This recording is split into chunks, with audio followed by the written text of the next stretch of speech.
Di film ini diceritakan kalau setiap orang memiliki kekuatan unik bawaan sejak lahir yang disebut roh pelindung yang bisa digunakan dalam sebuah pertarungan. Tingkat kekuatan roh pelindung dari masing-masing orang pun bervariasi, tergantung garis keturunan dan bagaimana roh pelindung tersebut dilatih. Ada yang sangat kuat dan ada juga yang lemah, bahkan dikategorikan sebagai roh pelindung yang sama sekali tidak berguna. Dan dunia bagi pengguna kekuatan roh pelindung disebut dunia Doulu. Berkisah tentang seorang pemuda yang sering bermimpi aneh, di mana dalam mimpi itu ia berada di sebuah padang rumput perak dengan diikuti suara wanita yang selalu memanggil-manggil namanya. Pemuda ini bernama Tangsan, anak seorang pandai besi yang hidup di sebuah desa bernama Desa Roh Mulia. Di desa tersebut ia hanya tinggal dengan ayahnya karena sang ibu sudah meninggal saat ia masih kecil. Di sela-sela kerjanya, ia menyempatkan diri untuk mempelajari buku kuno pemberian ayahnya yang mengajarkan berbagai macam jutsu. Salah satunya adalah mata iblis ungu yang memungkinkan penggunanya untuk melihat gerakan secepat apapun.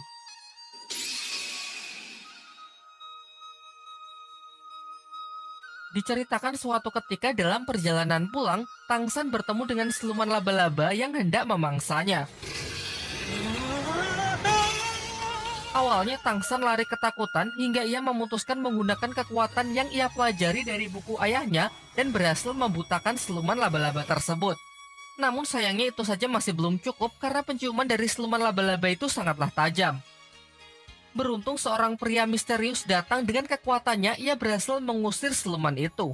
Tangsan dibuat sangat terkejut melihat orang tersebut yang bisa mengubah tangannya menjadi cakar serigala. Sampai pria ini memperkenalkan dirinya yang diketahui bernama Suyanto dan menjelaskan bahwa kekuatannya disebut roh pelindung. Ia berasal dari suatu tempat di kota yang disebut Balai Roh Pelindung dan sedang ditugaskan untuk berkeliling mencari para calon murid baru. Kemudian ia menyatakan lumayan terkesan melihat kemampuan bertempur Tangsan yang bahkan belum membangkitkan kekuatan roh pelindungnya, tetapi sudah mampu membutakan mata siluman roh. Sesampainya di rumah, Tangsan menceritakan mengenai kejadian yang baru saja ia alami kepada ayahnya. Tetapi sang ayah terlihat cuek dan sama sekali tidak peduli. Lalu Tangsan juga mengatakan mimpi yang selalu menghantuinya belakangan ini, apakah ini berkaitan dengan ibunya. Tetapi sang ayah tidak menjelaskan apapun. Juga ia selalu merahasiakan cerita di balik kematian ibunya yang membuat Tangsan selalu bertanya-tanya. Di tempat lain, kepala desa menemui Suyanto yang ingin mengadakan semacam tes untuk menguji bakat para anak-anak di desa ini guna perekrutan calon murid baru yang akan dikirim ke Balai Roh Pelindung. Singkat cerita, kepala desa pergi ke rumah Tangsan untuk mengabarkan hal ini dan juga menyuruh Tangsan untuk ikut ambil bagian. Tetapi sayangnya sang ayah mendengar hal tersebut secara tegas melarangnya tanpa memberikan alasan apapun. Kemudian malam harinya ayah Tangsan membakar buku yang telah Tangsan pelajari dan menyuruhnya untuk tidak menceritakan kepada siapapun. Karena diliputi rasa penasaran, besoknya Tangsan pergi ke tempat ujian tes. Tetapi karena menghormati ayahnya, ia tidak ikut serta dan hanya mengintip dari jendela untuk melihat anak-anak lain membangkitkan kekuatan roh pelindungnya. Suyanto yang mengetahuinya menyuruh Tangsan agar mencobanya, karena tidak ada salahnya membangkitkan roh pelindung. Dan akhirnya terungkap dari tangan kanannya bahwa Tansang memiliki roh pelindung jenis tanaman, yakni rumput biru perak. Sayangnya, ia sedikit kecewa karena Suyanto mengatakan tidak ada yang spesial dari jenis ini karena lumrah dimiliki oleh orang-orang biasa. Lanjut ke tes tahap kedua yang dapat menunjukkan tingkat kekuatan dari roh pelindung. Semuanya pun dibuat sangat terkejut karena berbanding terbalik dengan jenis roh pelindungnya yang biasa-biasa saja karena roh pelindungnya memiliki kekuatan roh penuh yang sangat langka. Di tangan kirinya, Tansang merasa telah membangkitkan kekuatan roh pelindung yang lain. Namun ia memilih untuk menyembunyikannya. Karena keistimewanya inilah, Suyanto memberikan undangan kepada Tangsan untuk bergabung dengan Balai Roh Pelindung. Setibanya di rumah, Tangsan berterus terang kepada ayahnya kalau ia tadi siang mengikuti ujian dan telah berhasil membangkitkan roh pelindung di tangan kanannya, yakni rumput biru perak. Selain itu, di tangan kirinya ia juga telah membangkitkan roh pelindung yang lain. Hal ini membuatnya memiliki roh pelindung ganda. Kemudian sang ayah meminta Tangsan berkonsentrasi untuk mengeluarkan kekuatan itu. Terlihat sebuah palu hitam muncul yang diketahui bernama Guotian. Sang ayah lalu menyuruh putranya tersebut agar menyembunyikan kekuatan tangan kirinya dari siapapun dan menjelaskan bahwa palu itu harus ia gunakan untuk melindungi roh pelindung di tangan kanannya. Singkat cerita, setelah melihat potensi putranya, sang ayah mengizinkan Tangsan untuk menerima undangan itu dengan dua syarat. Yang pertama, Tangsan di sana hanya boleh belajar tanpa bergabung dengan Balai Roh Pelindung. Dan untuk syarat kedua, Tangsan harus membuat sebuah jarum besi dengan memukul besi berulang kali di titik yang sama.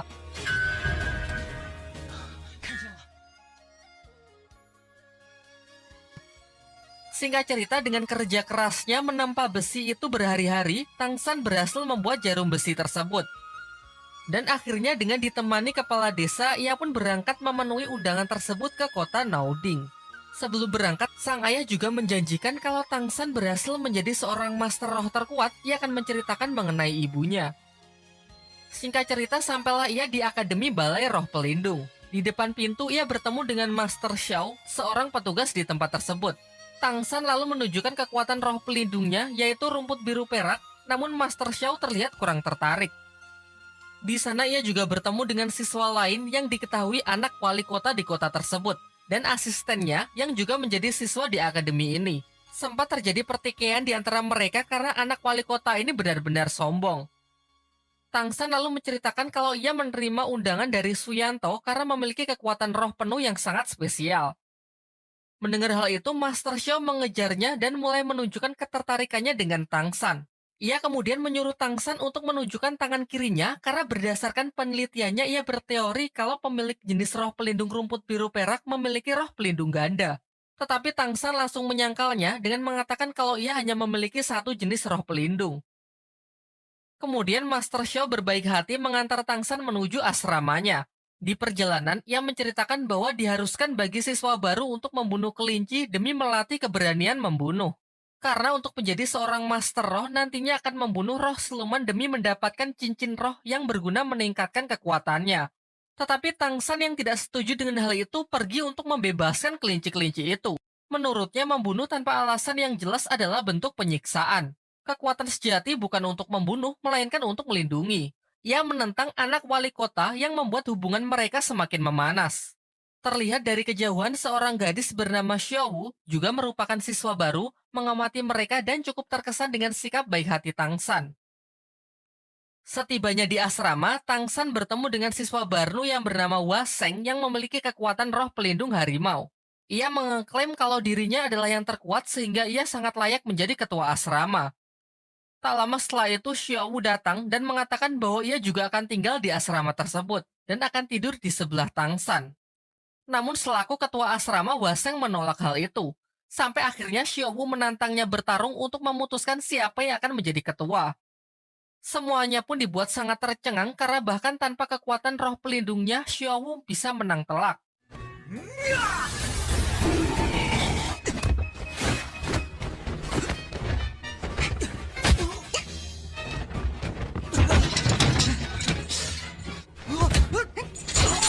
Menyaksikan hal itu, seisi asrama pun mengakuinya sebagai ketua yang baru. Tak lama setelah itu, petugas dari asrama wanita datang untuk membawa Xiaowu karena ternyata ia salah menempatkan Xiaowu yang harusnya berada di asrama wanita. Singkat cerita, Tangsan pergi menemui seorang pandai besi di dekat sana untuk melamar pekerjaan mengingat finansialnya yang kurang baik. Di sini Tangsan langsung menunjukkan kemampuan menempa besinya yang nampak sangat profesional sehingga ia pun diterima untuk bekerja di tempat tersebut.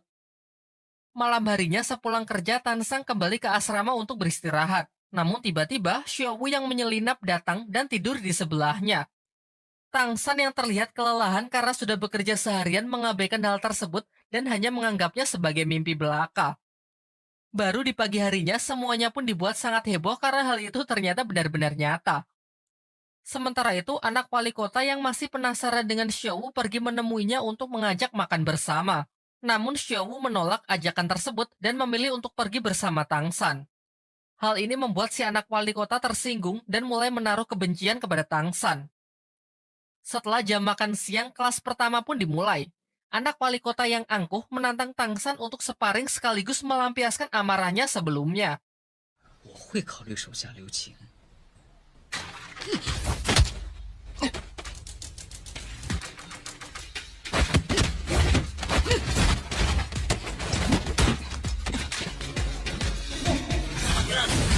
Akan tetapi ia justru dipermalukan karena Tansang yang terlihat lebih unggul berkat hasil latihan di desa menggunakan buku pemberian ayahnya. 就像是把自己的不敢看一样。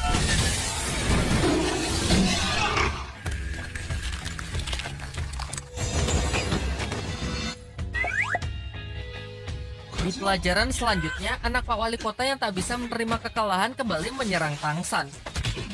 Namun hasilnya pun tetap sama saja. Kali ini Xiao Wu juga membantu untuk memberi pelajaran anak sombong tersebut. Sang guru lantas memisahkan mereka dan menghukum Tang San dan juga Xiao Wu untuk menyapu halaman di depan. Dan lagi-lagi bersama asistennya anak wali kota berbuat usil mengerjai mereka dengan memasang jebakan petasan. Sayangnya anak si wali kota harus menelan kekalahannya untuk sekian kali karena dengan mata ungu milik Tang San ia dapat melihat jebakan itu dan membalikan situasi yang diharapkan.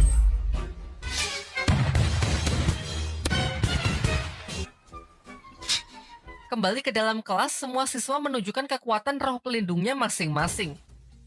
Tang San juga memperlihatkan roh pelindungnya yang berupa rumput biru perak yang kemudian meminta sang guru untuk melatihnya agar bisa digunakan dalam pertempuran. Namun sang guru malah mengatakan kalau roh pelindung rumput adalah roh pelindung terlemah yang sama sekali tidak berguna dalam pertempuran. Lantas ia pun menyarankan Tang San untuk menjadi master teori saja untuk menjadi seorang guru. Merasa tak puas dengan jawaban itu, Tang San pergi menemui Master Xiao untuk meminta pendapatnya. Dan benar saja, Master Xiao memiliki pandangan berbeda dengan mengatakan tidak ada roh pelindung yang tidak berguna, yang ada hanya penggunanya saja yang tidak bisa memaksimalkan kekuatan roh pelindungnya. Ia kemudian menyarankan Tang San agar berkonsentrasi untuk mengamati karakteristik dari roh pelindungnya.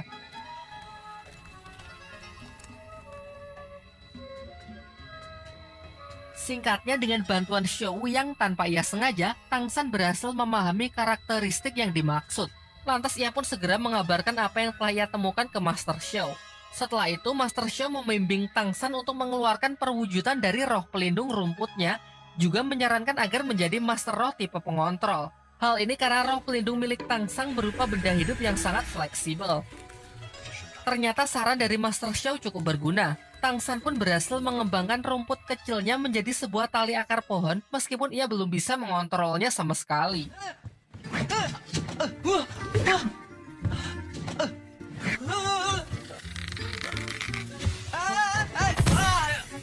Keesokan harinya, Tang San dan Xiao Wu pergi ke akademi untuk menghadiri acara pemilihan perkumpulan ketua Master Roh Akademi. Di perjalanan, perhatian mereka dialihkan dengan arak-arakan heboh yang diketahui rombongan yang mengawal sang wali kota. Xiao Wu sangat geram melihat kelakuan rombongan tersebut yang sangat barbar merusak apapun yang mereka lewati. Bukankah sebagai seorang pemimpin harus mencerminkan sikap baik dan peduli terhadap rakyatnya? Namun di sini yang terlihat sangatlah berbeda. Singkat cerita, mereka pun sampai di akademi. Namun sayangnya mereka tidak tahu kalau acara tersebut dimajukan dan sudah selesai dengan menjadikan anak Pak Wali Kota sebagai ketua perkumpulan Master Roh di akademi. Tang San yang melihat pergerakan mencurigakan lantas mengikutinya dan berhasil menyelinap. Di sanalah tempat si anak wali kota yang sedang menyerap kekuatan cincin roh dari seekor siluman roh yang telah ditangkapkan untuknya. Memang di dunia dahulu, diharuskan bagi setiap master roh untuk mendapatkan cincin roh guna menaikkan levelnya. Cincin roh sendiri didapat dari hasil membunuh seekor siluman roh. Meskipun anak wali kota itu bisa dikatakan curang karena ia tidak berburu siluman roh sendiri.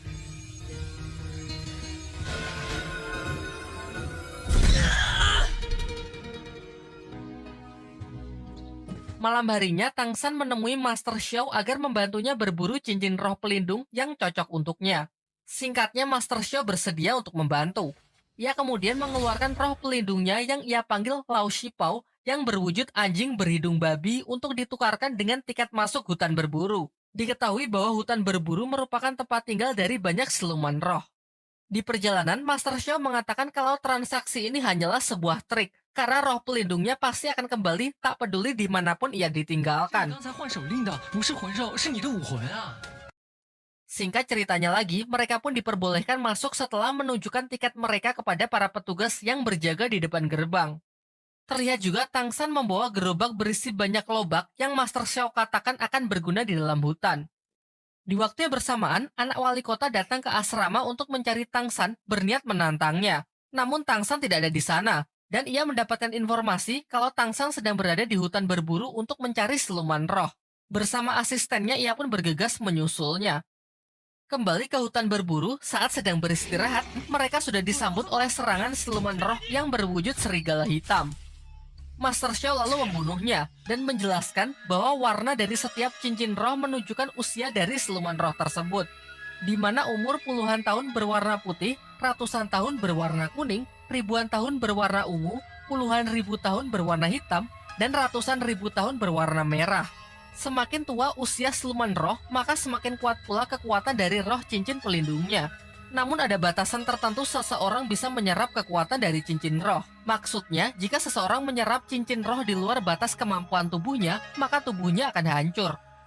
Sementara itu, anak wali kota beserta rombongannya juga sudah sampai di hutan berburu menggunakan tanda bangsawannya yang membuat ia bisa masuk keluar sesuka hatinya.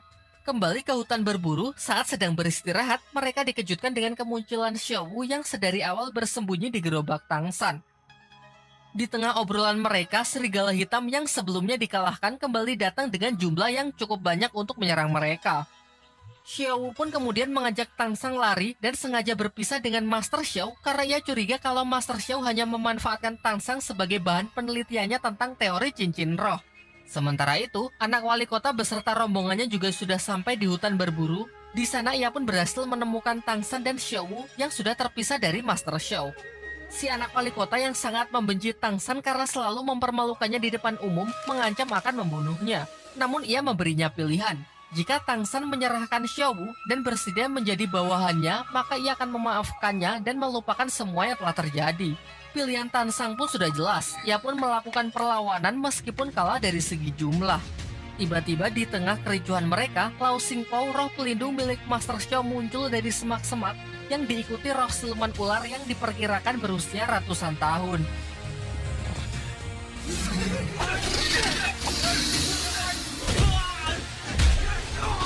Ternyata ini semua adalah rencana dari Master Xiao yang sudah menyadari kedatangan anak wali kota. Sengaja memancing siluman roh ular untuk keluar, mengalihkan perhatian mereka. Karena merasa takut, anak wali kota pun bersama pasukannya terpaksa mundur dari amukan roh siluman ular tersebut. Siluman ular itu kemudian mengamuk mengejar Tang San dan melukai Master Xiao, sampai akhirnya ketiganya pun bekerja sama untuk melumpuhkan siluman tersebut. 别管我！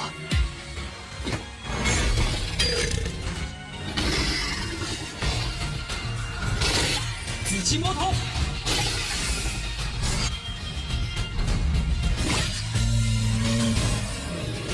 Master Xiao lalu menyuruh Tang San untuk menyerap cincin roh dari sang siluman ular tersebut. Karena berdasarkan teorinya, tubuh Tang San cukup mampu untuk menampung kekuatan siluman roh berumur 400 tahun. Namun Xiao Wu melarangnya, karena terbukti sudah tujuan Master Xiao yang sebenarnya hanya ingin menguji kebenaran dari teorinya. Terjadilah dilema singkat di dalam diri Tang San. Xiao Wu yang melarang khawatir kalau teori tersebut salah, maka tubuh Tang San akan langsung hancur. Sementara di sisi lain, pasukan anak Pak Wali Kota akan segera datang untuk melanjutkan niatnya menghabisi mereka. Dan benar saja, tak lama setelah itu rombongan anak wali kota sudah datang menyusul mereka. Hingga akhirnya Tang San memutuskan percaya kepada Master Xiao untuk menyerap cincin roh tersebut dan menerima seluruh resikonya. Akhirnya, Tang San memutuskan percaya kepada Master Xiao untuk menyerap cincin roh tersebut dan menerima seluruh resikonya. Sementara itu, rombongan anak wali kota sudah datang menyusul untuk menghabisi mereka. Keadaan pun semakin memburuk karena efek samping dari penyerapan tersebut sangatlah menyakitkan, sehingga Tang San tidak memungkinkan untuk bertarung. Beruntung Master Xiao masih mempunyai sisa tenaga untuk mengeluarkan senjata rahasianya yang berupa gas beracun dari roh pelindungnya, sehingga memberikan kesempatan bagi Tang San dan Xiao Wu untuk melarikan diri. Dibawalah Master Xiao ke akademi oleh anak wali kota sebagai sandera yang diancam akan dibunuh jika Tang San tak juga muncul. Sedangkan Tang San sendiri masih bersama Xiao Wu di hutan berburu untuk menyempurnakan penyerapan cincin roh silumannya.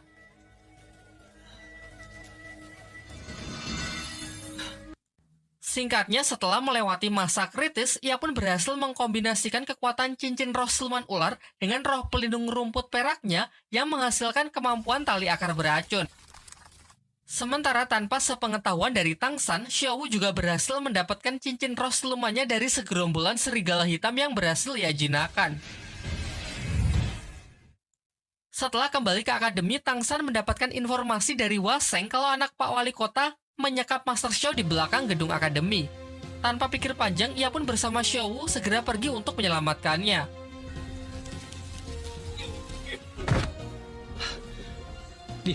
Ketika mereka telah berhasil bertemu dengan Master Xiao atas arahan dari Waseng, tiba-tiba saja sebuah perangkap yang berlapis listrik bertegangan tinggi jatuh dan mengurung Xiao Wu.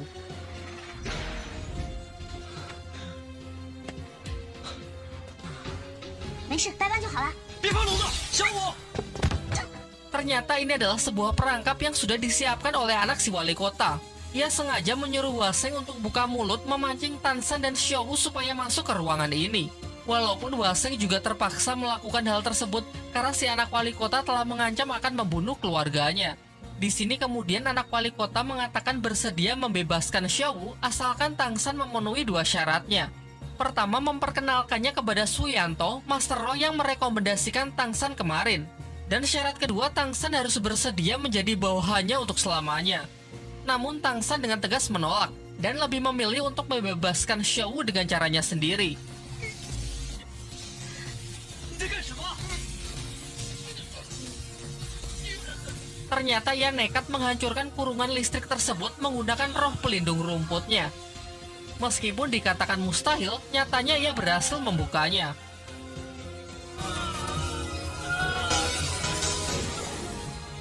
Sayangnya efek samping dari aksi gilanya tersebut membuat roh pelindungnya kini menjadi hancur. Menurut Master Xiao, untuk memulihkan roh pelindungnya, Tangsan harus segera menyerap cincin roh siluman keduanya yang harus bertipe tumbuhan. Sadar mereka tidak akan bisa menang, Master Xiao yang sudah terlepas menggunakan kekuatannya untuk membuat kelompok anak Pak Wali Kota jatuh pingsan, sehingga mereka punya waktu untuk melarikan diri.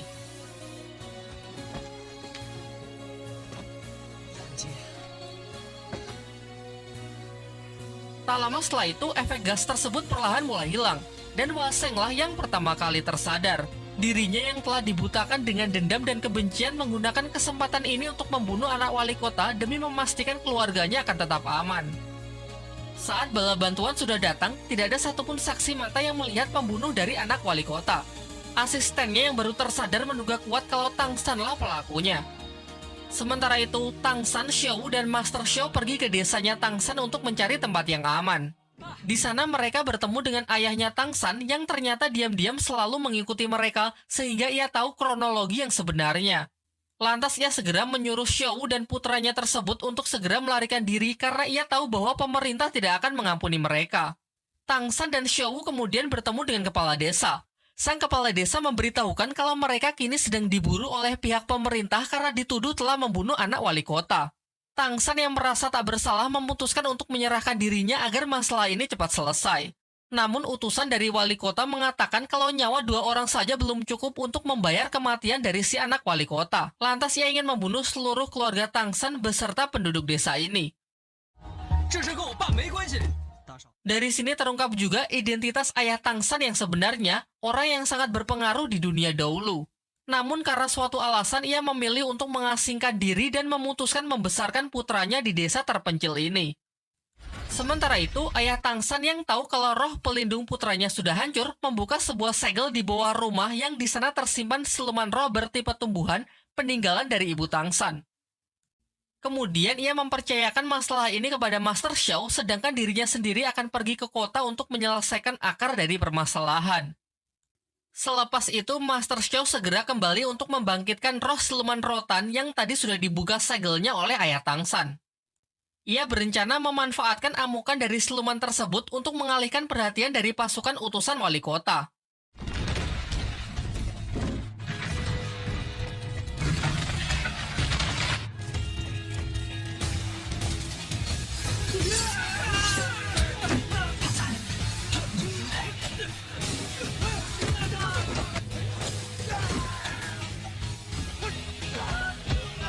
Sejauh ini berjalan sesuai rencananya. Karena keributan tersebut, Tangsan dan Xiao berhasil melarikan diri dengan masuk ke dalam rumah. Master Xiao lalu menjelaskan bahwa siluman roh ini berumur 600 tahun. Sangat cocok menjadi cincin roh kedua Tangsan, juga demi menghidupkan kembali roh pelindung rumput perak yang sebelumnya telah hancur. Di luar dugaan, utusan wali kota memiliki roh pelindung listrik yang sangat kuat. Ia mampu bertahan dari serangan-serangan roh siluman tanaman tersebut. 电光回旋。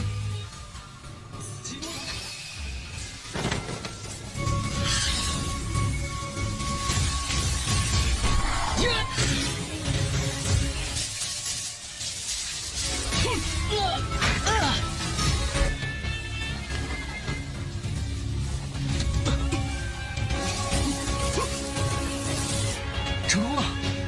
Singkat cerita, berkat bantuan dari Xiao Wu dan amukan dari siluman roh, Tang San pun berhasil mengalahkan utusan wali kota tersebut. Setelah pertarungan itu, roh siluman pun melemah. Kesempatan inilah yang dimanfaatkan Tang San untuk menebangnya demi mendapatkan cincin keduanya. Karena penyerapan dua cincin roh dalam waktu yang berdekatan membuat tubuh Tang San sangat kesakitan. Xiao Wu yang melihat Tang San sangat menderita, memberikan sedikit energinya untuk membantu Tang San. Singkatnya, Tang San pun berhasil melewati masa kritis dan mendapatkan cincin roh keduanya. Di waktu yang bersamaan, ayah Tang San sudah sampai di kota, menghentikan rombongan dari wali kota dan sendirian ia dapat mengalahkan para pengawal tersebut demi membunuh sang wali kota. Diperlihatkan malam harinya, alih-alih berduka atas kematian pemimpinnya, para warga pun sangat senang karena kini mereka telah terbebas dari wali kota yang kejam yang selalu menindas rakyatnya. Kembali ke rumah Tang San. Terlihat mereka tengah merapikan tempat itu yang sebelumnya heboh akibat bentroknya dengan pasukan wali kota. Tiba-tiba, Master Xiao mendapatkan telepati dari ayah Tang San agar menemuinya di luar rumah tanpa memberitahukan yang lain. Ayah Tang San memberikan sebuah obat kepada Master Xiao yang dapat membantu Tang San dalam proses penyembuhan roh pelindungnya. Sekaligus, ia juga ingin berpamitan karena mulai sekarang ia akan mempercayakan putranya kepada Master Xiao dan meminta agar identitasnya tetap dirahasiakan dari Tang San. Namun ternyata Tang San tidak sepolos itu. Ia pun menyusul Master Xiao dan mengatakan mustahil ia tidak dapat merasakan hawa keberadaan dari ayahnya. Ia kemudian berjanji akan berlatih lebih giat untuk membuktikan bahwa ia bisa menjadi Master Roh yang terkuat. Baru setelah itu ia akan menagih janji ayahnya untuk menceritakan sejarah lengkap mengenai keluarganya. Pa! Singkat cerita, setelah perpisahan mereka, Tang San meminta Master Xiao agar kembali memasukkannya ke Akademi Balai Roh Pelindung. Namun Master Xiao ragu kalau mereka akan diterima kembali setelah semua yang terjadi. Ia pun menyarankan Tang San untuk masuk ke akademi lain yang bernama Akademi Sri Lanka. Meskipun tempat itu berisi orang-orang aneh dan berdiri independen tanpa terikat dengan organisasi apapun. Menurutnya itu akan menjadi tempat yang cocok untuk Tang San. Lalu karena bimbingan Master Xiao selama ini yang baginya sangat berguna, Tang San pun memberikan penghormatannya yang sekaligus menjadi simbol ikatan guru dan murid di antara mereka. Di tengah heningnya malam, Xiao Wu menghampiri Tang San yang terlihat merenung di depan api unggun. Singkatnya, mereka pun sepakat mengikat persaudaraan adik dan kakak dan berkomitmen akan menjaga satu sama lain mengingat kini mereka merasa sudah tidak punya siapa-siapa lagi. Besoknya, Master Xiao mengantar mereka ke tempat pendaftaran Akademi Sri Lanka. Ia menyuruh Tang San dan Xiao Wu masuk sedangkan ia sendiri akan menunggunya di luar. Di sini, Tang San yang tak memiliki cukup uang untuk biaya pendaftaran ataupun uang gedung tetap diterima di akademi karena sikap jujurnya. Pada saat yang bersamaan, ia juga bertemu dengan beberapa siswa lain yang mendaftar, seperti Su Ying yang daftar dengan motivasi ingin bertarung melawan Dai Mubai, seorang murid senior yang juga bertugas sebagai panitia pendaftaran. Juga ada pendaftar lain, seorang wanita misterius yang bernama Hulena. Singkat cerita, siswa senior lain yang bernama Ousiki berbaik hati mengantar mereka menuju asrama akademi yang sudah disediakan. Malam harinya, secara mengejutkan, seorang pria misterius datang membuat onar menyerang asrama para calon siswa baru akademi. Ia mengaku memiliki dendam pribadi dengan Akademi Sri Lanka dan berniat menghancurkan akademi tersebut beserta seluruh siswa-siswanya. Pria ini pun tidak main-main. Dengan kejamnya, ia membunuh Ousiki, siswa senior yang tadi siang mengantar Tang San ke asrama.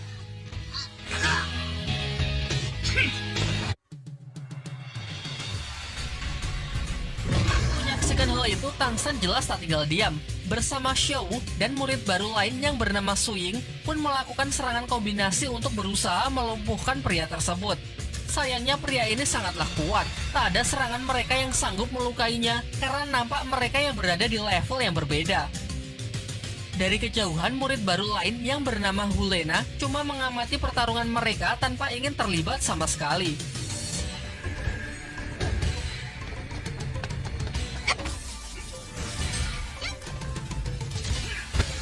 Keadaan pun kian memburuk karena pihak Tang San yang sudah mengerahkan seluruh tenaganya tak sedikit pun mampu memberikan serangan yang berarti. Sampai akhirnya ketika Tang San melihat pria tersebut menyakiti Xiao Wu, seketika emosinya pun bangkit dan mulai mencoba sesuatu yang baru, yaitu dengan menggabungkan teknik rohnya dengan kekuatan yang pernah ia pelajari dari buku ayahnya.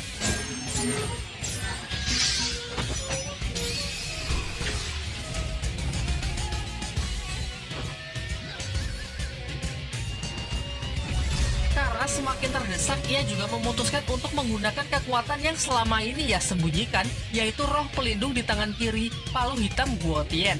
Sontak serangan kejutnya itu pun mengenai wajah pria itu dan mampu memberikan serangan yang cukup berarti. Pria tersebut pun juga tak menahan diri lagi, dengan menunjukkan kekuatannya yang sebenarnya memiliki 7 cincin roh. Namun di puncak pertarungan tiba-tiba ia malah menghentikan pertarungan tersebut. Dan ternyata baru terungkap bahwa pria tersebut adalah seorang master roh yang memang ditugaskan untuk menguji para calon siswa baru demi mengetahui kemampuan dan kelayakan mereka masing-masing.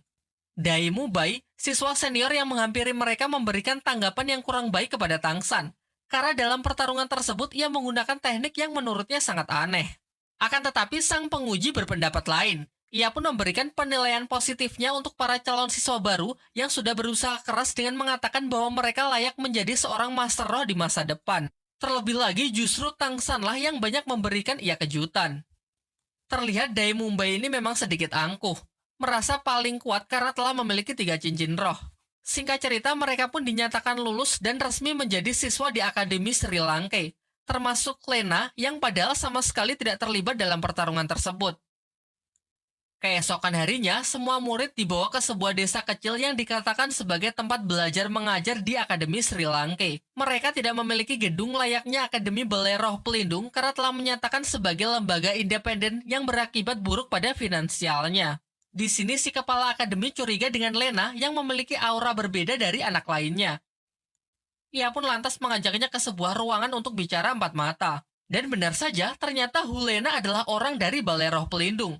Ia datang bersama Suyanto sebagai pengawalnya yang telah dilumpuhkan terlebih dahulu oleh si kepala Akademi Sri Lanka. Namun Lena menyangkal kalau ia berada di bawah perintah tempat asalnya, karena ia datang ke akademi ini atas kemauannya sendiri. Hulena tahu kalau Akademi Sri Lanka telah memutuskan hubungan kerjasama dengan Balai Roh Pelindung. Hal ini berdampak buruk pada ekonomi mereka karena tak mendapatkan bantuan dari pihak manapun. Ia lantas mengiming-imingi si kepala akademi dengan sejumlah uang dan berjanji akan membantu memperbaiki perekonomian Sri Lanka. Singkat cerita, si kepala akademi pun setuju dan mengizinkan Lena untuk tetap tinggal menjadi siswa di sini dengan syarat Suyanto tidak boleh lagi mengikutinya. Di sisi lain, secara tak sengaja Tang San melihat Suyanto yang berjalan keluar. Karena rasa penasarannya, ia pun memutuskan mencari informasi ke kota. Setibanya di kota, ia kembali bertemu dengan Master Xiao. Master Xiao mengatakan bahwa ia juga melihat Suyanto dan Hulena yang merupakan orang dari Balai Roh Pelindung masuk ke Akademi Sri Lanka. Ia lalu memperingatkan Tang San agar lebih waspada karena kemungkinan mereka diutus untuk menangkapnya. Ia menjelaskan meskipun wali kota telah mati, namun itu tak menghapuskan nama Tang San dari daftar buronan yang diduga terlibat dalam insiden tersebut. Singkatnya, karena merasa khawatir, Master Xiao pun memutuskan untuk masuk menjadi bagian dari Akademi Sri Lanka agar bisa terus memantau Tang San. Ia kemudian pergi ke akademi untuk melobi si kepala akademi. Diperlihatkan, kepala akademi cukup terkejut melihat kedatangan dari Master Xiao karena terungkap bahwa ternyata mereka adalah teman lama yang sudah bertahun-tahun tidak bertemu. Master Xiao lalu mengatakan motivasi kedatangannya yaitu untuk menyelidiki lebih lanjut mengenai tujuan orang dari Balai Roh Pelindung yang datang ke akademi ini. Sekaligus untuk mengawasi Tang San sesuai mandat dari ayahnya. Sang kepala akademi pun menyambut baik kedatangannya untuk bergabung dan menyarankannya untuk menjadi guru sebagai pengajar bagian teori. Singkatnya, ia pun memperkenalkan Master Xiao sebagai guru baru yang akan mengajar tentang teori roh kepada para siswa. Di penginapan, Dai Mubai bersikap sinis kepada Tang San karena menganggapnya sebagai penganut ajaran sesat setelah melihatnya menggunakan teknik aneh dalam ujian kemarin. Selain itu, Dai Mubai juga meragukan kredibilitas dari Master Xiao yang menjadi guru baru. Menurutnya, praktek dan latihan bertarung jauh lebih penting daripada hanya sekedar belajar teori. Malam harinya, secara tak sengaja, Master Xiao mendengar pembicaraan kepala akademi dengan seorang warga lokal. Dari sini pun terungkap bahwa ternyata setiap uang yang dikumpulkan Akademi Sri Lanka digunakan untuk membantu perekonomian warga desa. Hal inilah yang membuat Akademi Sri Lanka sangatlah miskin. Singkat cerita, beberapa hari pun telah berlalu. Terlihat Master Xiao sangat bersemangat mengajarkan seluruh teori-teori mengenai dunia roh kepada para siswa. Meskipun Dai Mubai nampak sama sekali tidak tertarik karena sejak awal ia sudah menganggap teori tidak akan berguna dalam pertempuran. Untuk membangkitkan kembali semangat dari para siswa, kepala akademi pun menjelaskan kalau di desa sebelah banyak laporan yang mengatakan sering terjadi hal aneh. Lantas ia pun memberikan para siswa tersebut sebuah misi untuk datang ke desa itu dan menyelesaikan semua permasalahan di sana. Hal ini juga bertujuan sebagai ujian untuk mengetes sudah sejauh mana kemampuan mereka, baik kemampuan individu maupun kerjasama. Singkat cerita, para siswa pun sudah sampai di desa yang dimaksud. Namun begitu masuk, mereka sudah melihat banyak sekali kejanggalan. Ada banyak sekali ayam kampung yang berkeliaran tanpa terlihat satupun warga desa yang merawatnya. Jauh masuk ke dalam, mereka menemukan sebuah rumah bekas terbakar yang memancarkan aura misterius. Lantas untuk menjawab semua rasa penasaran, mereka pun sepakat untuk menanyakan hal ini kepada sang kepala desa. Pada awalnya si kepala desa mengatakan kalau sama sekali tak ada yang aneh dengan desanya. Mengenai rumah yang bekas terbakar tersebut hanyalah sebuah insiden kebakaran biasa. Singkat cerita, berkat ketelitian Tangsan, si kepala desa pun mulai bicara kalau memang ada kejanggalan. Yaitu saat kebakaran berlangsung, ia melihat ada sosok misterius berasap yang jelas bukan wujud dari manusia. Namun tak ada satupun warga yang mengetahui mengenai keberadaan makhluk tersebut. Hanya ada seorang anak yang selamat, tetapi ia bersikap sangat aneh setelah insiden tersebut. Anak itu bernama Mang Ho Jun. Namun sayangnya di sini si kepala desa nampak tak ingin membicarakan hal itu lebih jauh dan cenderung terlihat merahasiakan sesuatu. Menyadari hal itu, Tangsan pun tak lagi mendesaknya dan berhenti bertanya agar si kepala desa merasa lebih tenang. Sementara Dai Mubai di sini cukup dibuat kesal oleh Tangsan yang terlihat lebih profesional menanggapi situasi. Sedangkan ia sebagai siswa senior justru merasa terlihat amatir di depan anak-anak lain. Akan tetapi, meskipun di depan mengiyakan setiap perkataan si kepala desa, di belakang Tangsan menyarankan semuanya agar mencari petunjuk sendiri di sekeliling desa. Hal ini karena jika mereka terus mendesak si kepala desa untuk bicara, bisa-bisa mereka malah diusir sebelum menyelesaikan apapun. Di antara mereka, Hulena lah yang menemukan anak tersebut di sebuah rumah bersama siluman asap yang dibicarakan kepala desa sebelumnya. Namun anak itu terlihat mengalami trauma berat dan malah lari ketakutan menjauhi Lena. Sementara Tangshan dan Xiao datang terlambat, sedikit kesal karena Hulena membiarkan anak itu pergi begitu saja. Malam harinya, Tangsan pergi ke tempat kepala desa untuk kembali mencoba mengorek informasi. Sayangnya si kepala desa mengatakan kalau ia sama sekali tak tahu keberadaan dari Mang Ho Jun. Dari sini kecurigaan Tangsan pun semakin kuat kalau si kepala desa memang sengaja menyembunyikan sesuatu. Ia kemudian berbicara kepada Dai Mubai mengenai si anak Mang Ho Jun dan siluman asap yang tadi siang dilihat oleh Lena. Selain itu, di desa ini banyak sekali hal yang menurutnya sangat aneh. Salah satunya bagaimana bisa ada begitu banyak ayam namun sama sekali tak ada kotoran di tanah. Ditambah lagi semenjak mereka menginjakan kaki di desa ini, para ayam-ayam itu seakan mengawasi gerak-gerik mereka. Dan benar saja, sesuai dugaan Tangsan, ternyata si kepala desa memang menyembunyikan Mang Ho Jun di tempatnya dan rutin memberinya semacam obat. Dari kejauhan, Hulena diam-diam mengawasi si kepala desa yang dari belakangnya diikuti siluman asap yang ia lihat tadi siang. Ia pun lantas mengikuti makhluk itu sampai akhirnya makhluk itu menghilang di depan sebuah pintu. Di sisi lain, Suying bertemu dengan Dai Mubai dan memperkenalkan dirinya sekaligus memberitahukan alasan mengapa ia ingin bertarung dan mengalahkan Dai Mubai. Akhirnya terungkap bahwa Suying sebenarnya adalah calon istri dari Dai Mubai yang menjadi korban perjodohan orang tua mereka. Meskipun perjodohan itu sudah lama sekali yang membuat Dai Mubai sendiri juga sudah lupa. Tujuan Suying mengalahkannya adalah agar ia bisa membatalkan perjodohan tersebut. Terungkap sebenarnya Dai Mubai pun juga tak menginginkan perjodohan tersebut. Tiba-tiba Tangsan dan Xiao yang sedang menguping dikagetkan dengan kedatangan Hulena dari belakang. Xiao kemudian menceritakan semua yang telah ia dengar mengenai hubungan rumit antara Suying dan Dai Mubai.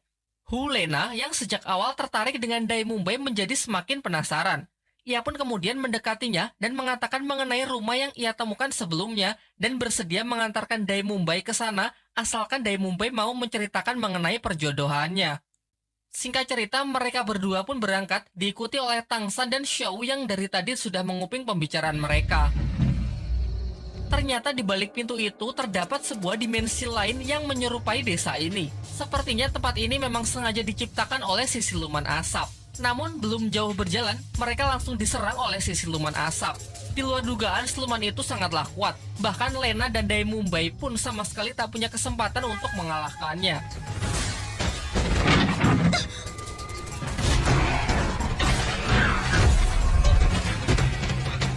Tang San yang menyusulnya mendapati Dai Mumbai yang sudah terluka dan tidak sadarkan diri.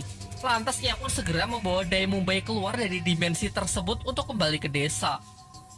Keesokan paginya, Dai Mumbai sudah siuman berkat kekuatan roh pelindung dari Oshike yang ternyata bertipe penyembuh. Setelah bangun, Dai Mumbai menceritakan apa yang telah ia alami dalam dimensi itu. Di sana, ia dan Lena bertemu dengan si siluman asap dan terjadilah pertarungan singkat yang membuatnya terluka. Setelah itu, mereka melanjutkan pencarian Mang Hojun yang diduga kuat disembunyikan di rumah si kepala desa. Dan benar saja, kecurigaan mereka pun terbukti saat diperiksa di belakang rumah mereka berhasil menemukan Mang Hojun yang nampak sedang dikurung di sana. Ketika Tang San mencoba memperkenalkan diri bahwa mereka bukanlah orang jahat dan sengaja datang untuk membantu mengusir siluman jahat, namun Mang Hojun langsung berkata tegas kalau makhluk itu adalah ayahnya. Seorang master roh yang gagal bermutasi sehingga dimakan oleh roh pelindungnya sendiri membuatnya berubah menjadi siluman. Singkat cerita, berkat bujukan dari Tang San, Mang Hojun pun perlahan mulai tenang dan bersedia untuk bekerja sama dengan mereka. Ia pun kemudian menceritakan mengenai peristiwa kebakaran tersebut dan si kepala desa yang selama ini menyuruhnya untuk tetap bersembunyi. Sampai diajaklah Mang Hojun ke ruangan dimensi untuk mencari siluman asap yang dikatakan sebagai ayahnya. Di waktu yang bersamaan, si kepala desa yang sudah menyadari pergerakan Tang San dan kawan-kawan memberikan obat tidur kepada Oshike yang ditugaskan tetap tinggal di desa dengan tujuan mengawasi gerak-geriknya. Sementara itu, kelompok Tang San akhirnya berhasil bertemu dengan si siluman asap dan mencoba mengajaknya bicara. Namun Dai Mumbai yang tak sepaham dengan Tang San malah langsung menyerang makhluk tersebut sehingga pertarungan pun kembali terjadi.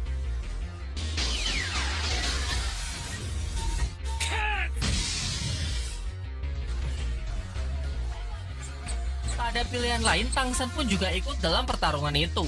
Tetapi ia justru membantu siluman asap tersebut untuk menghindari seluruh serangan dari Su Ying dan Dai Mumbai. Di sini Tang San menyadari sesuatu, bahwa sebenarnya makhluk itu sama sekali tak berniat melukai siapapun. Pertarungan terjadi karena pihak Tang San lah yang menyerangnya terlebih dahulu. Sayangnya keributan itu dimanfaatkan oleh si kepala desa untuk menarik Mang Hojun menjauh. Ia kemudian meyakinkan Mang Hojun supaya tidak mempercayai orang-orang dari Sri Lanka itu karena mereka itu adalah orang-orang jahat. Ia kemudian pergi ke sebuah rumah yang ternyata di dimensi ini rumah yang seharusnya terbakar masih utuh. Namun rumah tersebut memiliki semacam penghalang yang diciptakan si siluman asap di mana penghalang tersebut dapat membakar siapapun yang melewatinya. Lantas kepala desa pun menyuruh Mang Hojun lah yang masuk terlebih dahulu untuk membukakan jalan bagi dirinya. Karena ia percaya bahwa si siluman asap itu tidak akan menyakiti Mang Hojun. Dari belakang ternyata Wu Lena mengikutinya dan berhasil membuat si kepala desa jatuh pingsan sebelum ia dapat menyusul Mang Hojun. Singkat cerita, bersama Xiao, Lena pun masuk ke rumah tersebut untuk menyusul Mang Hojun demi memecahkan teka-teki yang selama ini belum terungkap. Ternyata di dalam rumah itu tersimpan roh pelindung legendaris yaitu Phoenix Api, peninggalan leluhur desa yang sengaja diwariskan secara turun-temurun dan pada generasi ini Mang Hojun lah yang terpilih menjadi pewarisnya. Singkat cerita, Mang Hojun pun berhasil menyerap kekuatan dari roh pelindung Phoenix Api.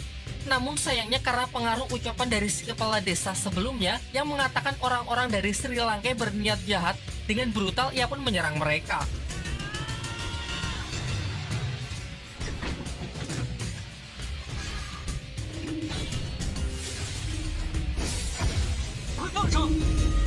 Selain itu, Mang Hojun yang belum bisa mengendalikan kekuatannya benar-benar menyerang dengan brutal. Meskipun pihak Tang San sudah berusaha keras untuk menekannya, namun kekuatan Mang Hojun sangatlah powerful karena dia sendiri sama sekali belum bisa mengendalikannya.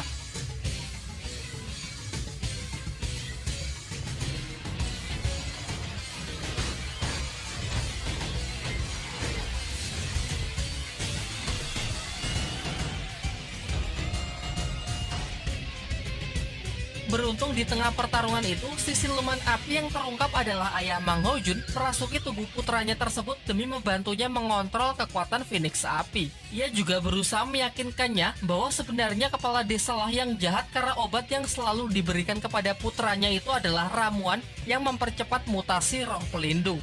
Dikatakan jika mutasi berhasil, kekuatan roh pelindung orang tersebut akan menjadi berkali-kali lipat.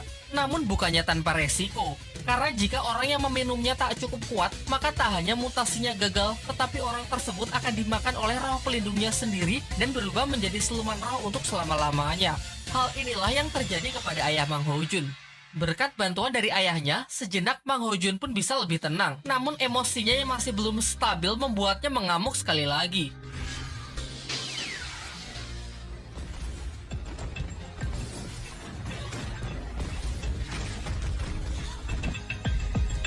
Untung saja di saat-saat genting, si kepala akademi pun datang dan berhasil menghentikan kekuatan liar dari Mang Hojun. Kemudian si kepala akademi menjelaskan bahwa kekuatan dahsyat Mang Hojun yang lepas kendali jika dibiarkan akan sangat berbahaya. Sehingga ia harus segera disadarkan atau pilihan terburuk jika kesadarannya tak juga kembali, maka satu-satunya jalan adalah dengan membunuhnya. Mendengar hal itu, Tang San pun segera mendekati Mang Hojun untuk menghindari pilihan terburuk. Meski itu dapat melukai dirinya agar Mang Hojun bisa tersadar. Ia lantas berusaha meyakinkannya bahwa Mang Hojun kini tak lagi sendiri. Ia akan memberinya sebuah rumah dan orang-orang di akademi akan menjadi keluarganya. Usaha Tang San pun tak sia-sia. Pengorbanannya tersebut menyentuh hati Mang Hojun sehingga ia bisa lebih tenang dan kekuatannya menjadi lebih stabil. Setelah insiden itu, mereka pun kembali ke desa untuk menginterogasi si kepala desa apa motivasinya dan dari mana ia mendapatkan obat mutasi tersebut. Si kepala desa mengungkapkan bahwa ia ingin mengembalikan desa ini di masa keemasannya dengan melahirkan master roh terkuat. Tujuannya tersebut didukung oleh orang yang bernama Bule dengan memberikan obat mutasi yang rutin ia berikan kepada Mang Hojun. Ia juga mengatakan kalau ia menemui Bule di kota, tepatnya sebuah tempat bernama Arena Pertandingan Roh.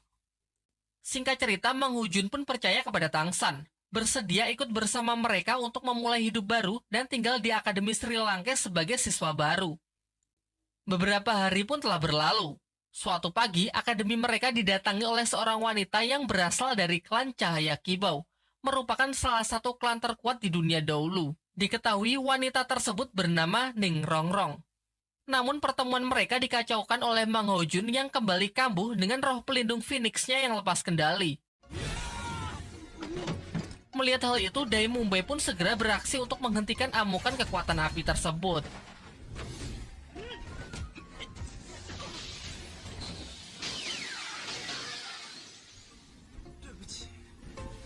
Tak lama setelah itu, Pak Kepala Akademi datang untuk menemui Ning Rongrong. Ning Rongrong lalu memperkenalkan diri dan memberikan surat dari ayahnya yang berisi permohonan agar putrinya bisa diterima sebagai siswa di Akademi Sri Lanka. Catatan, jika ia diterima, maka seluruh hutangnya di klan Cahaya akan dianggap lunas. Tanpa pikir panjang, ia pun langsung menerimanya di Sri Lanka dan meminta Aosike untuk menemani latihan pertamanya, yaitu lari mengelilingi desa sebanyak 20 kali.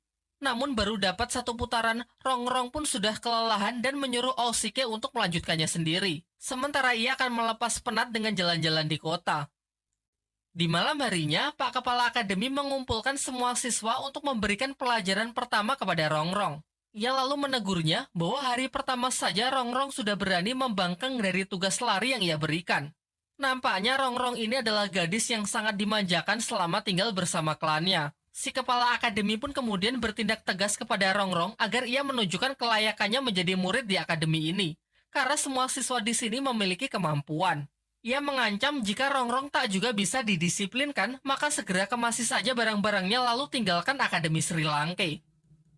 Setelah keributan itu, Dai Mumbai pergi ke arena pertarungan roh di kota yang kemudian diikuti oleh anak-anak lain. Berbeda dari siswa-siswa lain yang tak ingin mencampuri masalah Ning Rongrong, Oishike datang menemui si kepala akademi untuk melobinya agar tidak mengusir gadis tersebut. Jelas kepeduliannya ini menunjukkan kalau diam-diam ternyata Aosike memiliki perasaan kepada Ning Rongrong. Pak Kepala Akademi lalu mengatakan bahwa ia hanya ingin memberi pelajaran gadis manja itu dan sama sekali tak berniat untuk mengusirnya. Oishike yang telah merasa lega pun menemui Rongrong untuk mencoba menenangkannya. Dari pembicaraan mereka terungkap bahwa Ning Rongrong sebenarnya juga tak ingin meninggalkan Akademi Sri Lanka. Lalu ia pun menunjukkan kekuatan roh pelindungnya yang berwujud pagoda cahaya 7 bintang. Ia lalu menjelaskan bahwa setiap tingkat dari pagoda itu memiliki kemampuan yang berbeda-beda. Meskipun sejauh ini ia cuma bisa menggunakan 2 tingkat saja, yaitu meningkatkan kekuatan fisik dan menambahkan movement speed kepada orang yang ia kehendaki. Sementara itu, rombongan Tangsan yang telah sampai di kota ingin melanjutkan penyelidikannya mengenai kasus di desanya Mang Hojun. Ia berencana untuk mencari bule, orang yang memberikan obat mutasi kepada si kepala desa yang dikatakan berada di arena pertarungan roh. Namun Dai Mumbai tidak ingin ikut karena ia lebih tertarik dengan pertarungan di arena roh demi menguji kemampuannya. Singkat cerita, mereka memiliki sebuah ide, yaitu dengan berpartisipasi dalam arena pertarungan dan menggunakan kekuatan Mang Hojun untuk memancing orang yang mereka cari agar keluar dari tempat persembunyiannya. Mulailah mereka menjalankan rencananya tersebut dengan mendaftarkan Mang Hojun sebagai peserta di dalam ajang pertarungan tersebut. Beberapa kali ia masuk ke dalam arena dan menunjukkan kekuatan roh pelindungnya di depan semua orang. Namun bule tak juga terpancing keluar. Di sini sebenarnya orang tersebut sudah mendengar mengenai kedatangan Mang Hojun dan kekuatan Phoenix-nya. Namun ia tidak gegabah dan lebih memilih untuk mengamatinya terlebih dahulu. Keesokan paginya, semua siswa dikumpulkan untuk mempertanggungjawabkan perbuatannya semalam. Ternyata berita mengenai roh pelindung api yang mengamuk di kota sudah menyebar luas dan sampai ke telinga sang kepala akademi. Dai Mumbai lah orang pertama yang paling ia salahkan, mengingat bahwa seharusnya sebagai siswa senior bisa memberikan contoh yang baik.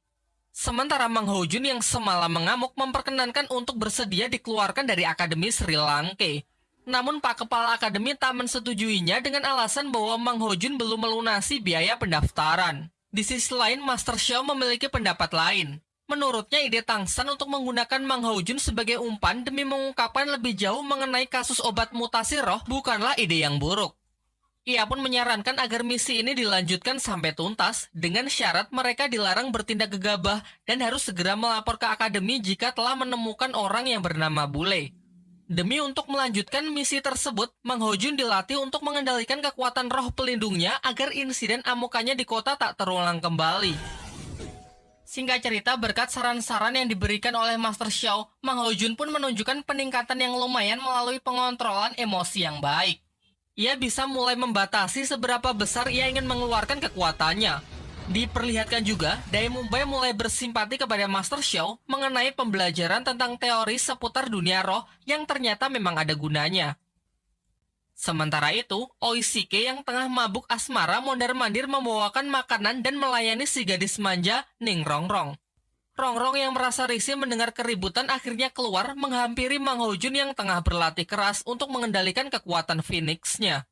Namun ia mengatakan bahwa latihan mereka ini percuma, karena menurutnya roh pelindung milik Mang Hojun itu memang tidak sempurna. Akan tetapi, Dai Mumbai malah berkata tidak akan ada usaha yang sia-sia. Ia pun tidak menghiraukan saran dari Rongrong dan tetap menyuruh Mang Hojun agar melanjutkan latihannya. Di malam harinya, Mang Hojun yang sudah merasa siap kembali datang ke arena pertandingan roh demi menuntaskan misi mereka. Sayangnya meskipun ia sudah berhasil mengendalikan kekuatan Phoenix, orang yang mereka cari tidak juga muncul. Ditambah lagi, uang mereka juga semakin menipis jika harus terus-terusan mengikuti acara tersebut. Singkat cerita, mereka pun sadar bahwa pertarungan yang mereka sajikan selama ini memang kurang menarik karena tak ada lawan yang sanggup mengimbangi Mang Hojun. Lantas Dai Mumbai memiliki sebuah ide di mana kali ini ialah yang akan maju sebagai penantang Mang Hojun agar pertandingan bisa lebih seru sehingga dapat menarik perhatian dari banyak orang. Malam harinya, mereka pun bertarung dengan meriah dan bisa membuat semua orang tertarik untuk menyaksikannya. Jelas kekuatan Dai Mumbai ini tidak bisa diremehkan. Diperlihatkan, tak hanya mampu menghindar, ia bahkan mampu bertahan dari panasnya api Phoenix yang ditembakkan Mang Hojun sampai Mang Hojun sendiri kelelahan karena kehabisan tenaga.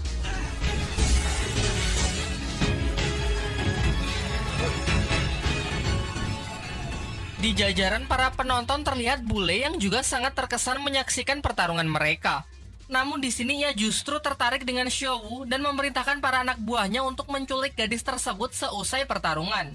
Singkat cerita, di jalanan yang sepi, Tangsan dan Xiao dihadang oleh orang-orang suruhan bule. Namun Tangsan tak melakukan perlawanan dan justru bersedia ikut mereka. Hal ini karena ia merasa mungkin orang-orang ini bisa membawanya kepada orang yang selama ini ia cari. Dan benar saja mereka di sini berhasil bertemu dengan orang yang mereka cari. Dengan mudahnya Tang San dan Xiao menghajar orang-orangnya dan memaksa bule buka mulut mengenai obat mutasi roh pelindung yang ia berikan kepada kepala desanya Mang Haojun. Bule lalu mengatakan kepada Tang San bahwa obat-obat tersebut ia sembunyikan di laci sampingnya.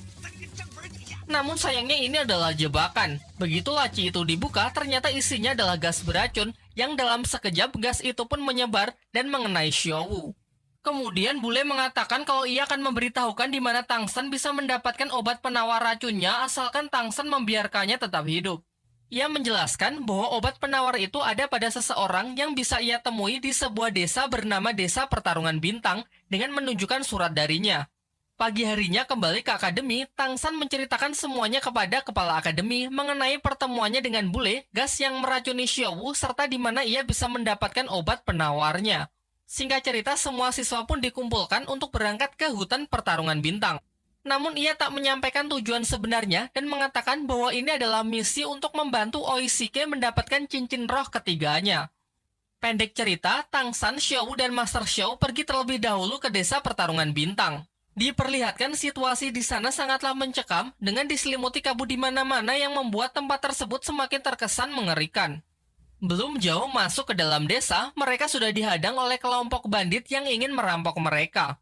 Namun Master Xiao lebih memilih untuk menghindari pertarungan dengan menunjukkan dirinya yang memiliki 7 cincin roh pelindung. Hal ini sontak membuat bandit-bandit itu tak berani macam-macam dan langsung pergi untuk mencari mangsa yang lebih lemah. Tentu saja ini hanyalah sebuah trik dari Master Xiao untuk menipu orang-orang jahat tersebut. Tanpa menyia-nyiakan waktu, mereka pun sepakat untuk mengikuti arahan dari surat itu untuk menemui orang yang bisa memberikan penawar racunnya. Akan tetapi, Tang San dan Xiao lah yang akan menemuinya, sementara Master Xiao hanya akan memantaunya dari kejauhan. Di sini secara tak sengaja Master Xiao mendengar pembicaraan orang-orang di sana yang mengatakan mengenai kemunculan siluman roh kuat sedang mengamuk di jalan menuju desa, yang menyerang rombongan Dai Mumbai yang harusnya menyusul mereka. Karena khawatir akan hal itu, Master Xiao pun segera mengubah rencana dengan menyuruh Tang San dan Xiao kembali ke penginapan dan menunggu di sana. Sementara ia sendiri akan pergi ke jalan desa untuk membantu Dai Mumbai. Sayangnya setelah melihat Master Xiao yang sudah berpisah dengan mereka, bandit-bandit yang sebelumnya kembali datang untuk mengapung Tang San dan Xiao. Tiba-tiba di tengah-tengah mereka seseorang misterius muncul dan dengan mudahnya mengalahkan bandit-bandit tersebut bahkan tanpa menyentuhnya.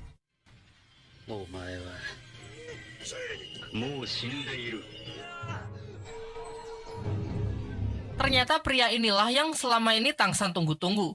Diketahui ia bernama Ye Shikyu. Kemudian, ia mengatakan jika Tang San menginginkan obat penawar yang ia miliki, Tang San harus bersedia menjalankan sebuah tugas darinya, yaitu memecahkan botol yang ia berikan di hadapan seorang master roh yang bernama Du Guyan di hutan Pertarungan Bintang.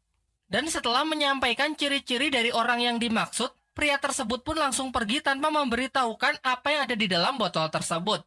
Sementara itu, Master Xiao berhasil bergabung dengan rombongan Dai Mumbai yang ternyata mereka beruntung tidak bertemu dengan siluman roh yang dibicarakan orang-orang desa. Tak lama setelah itu, akhirnya mereka juga bertemu dengan Tang San, lalu mengajaknya untuk membahas permasalahan ini di penginapan. Dalam diskusi mereka banyak sekali hal yang masih menjadi teka-teki, termasuk apa motivasi orang yang menyuruh Tang San dan apa yang ada di dalam botol tersebut. Sebelum semuanya jelas, Pak Kepala Akademi menyuruh Tang San agar merahasiakan hal ini kepada anak-anak lain. Huo Lena yang penasaran bertanya kepada Tang San. Namun mengikuti saran dari Kepala Akademi, ia tak akan membiarkan orang lain ikut campur sebelum Xiao benar-benar aman.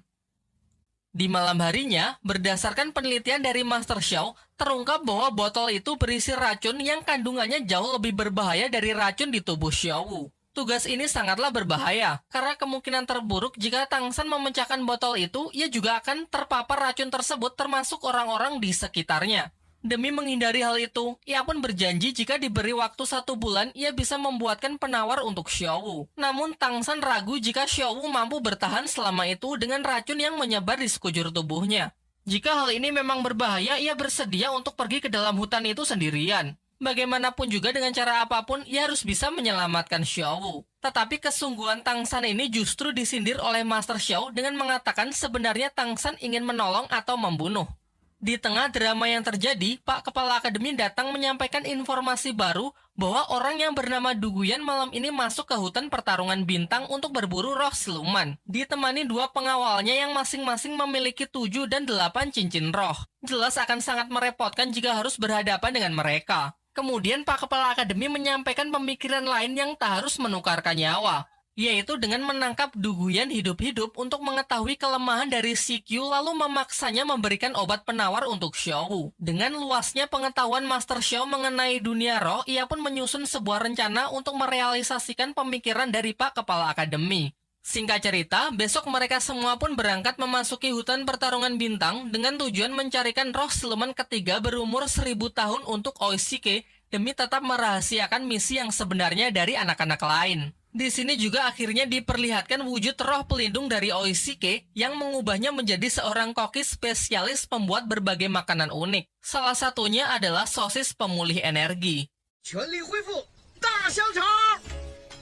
你每次都必须这么喊一句吗？ Sementara itu, melalui penciuman roh pelindungnya, Master Xiao menyadari kehadiran Suyanto, orang dari Balai Roh Pelindung yang diam-diam mengikuti mereka. Lantas ia pun memutuskan untuk berpisah untuk menemuinya sendiri. Sedangkan yang lain tetap melanjutkan pencariannya untuk menemukan siluman roh.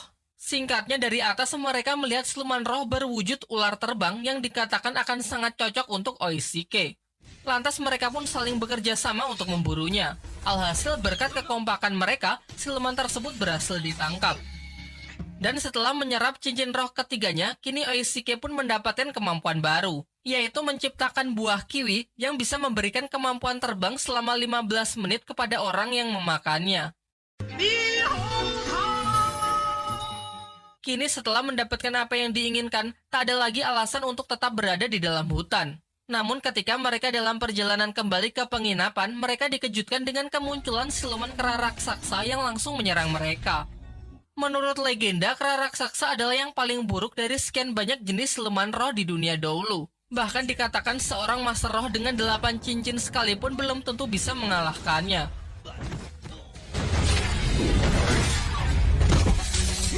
Dan benar saja, satu persatu mereka dihajar habis-habisan oleh monster tersebut yang membuat mereka tak sadarkan diri.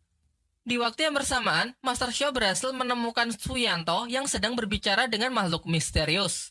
Dari kejauhan, ia melihat kalau makhluk tersebut seakan membius Suyanto. Bersama roh pelindungnya, Master Xiao memutuskan untuk mengikuti makhluk misterius tersebut sampai ke sebuah pinggir danau. Selang beberapa waktu, muncullah sesosok naga dari dalam air yang berbicara dengan makhluk yang ia ikuti. Master Xiao